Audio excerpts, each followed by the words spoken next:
Les Chypriotes vont devoir encore patienter avant de pouvoir se rendre à leur banque. Alors que certaines d'entre elles devaient rouvrir ce matin, les autorités ont finalement annoncé tard dans la soirée qu'elles resteraient fermées jusqu'à jeudi afin d'assurer le bon fonctionnement de tout le système bancaire. À Nicosie, où les commerces tournent au ralenti, on commence à trouver le temps long. C'est mauvais pour l'économie, dit cet homme.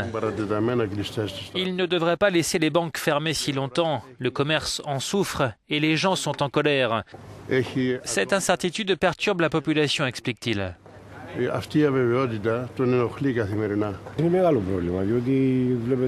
C'est un grave problème pour ce Chypriote, car comme vous pouvez le voir, tout est vide autour de nous.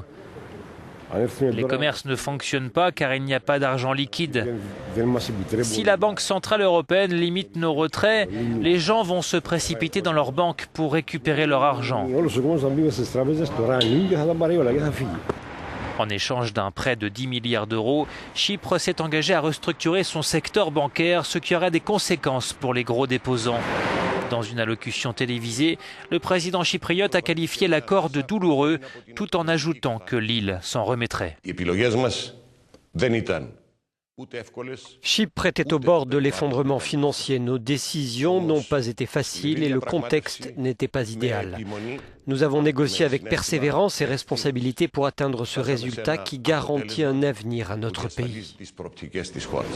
Malgré l'accord, l'euphorie ne régnait toujours pas ce matin sur les marchés, les investisseurs craignant d'autres restructurations bancaires en zone euro. Les bourses de Paris et de Francfort ont ouvert en légère hausse.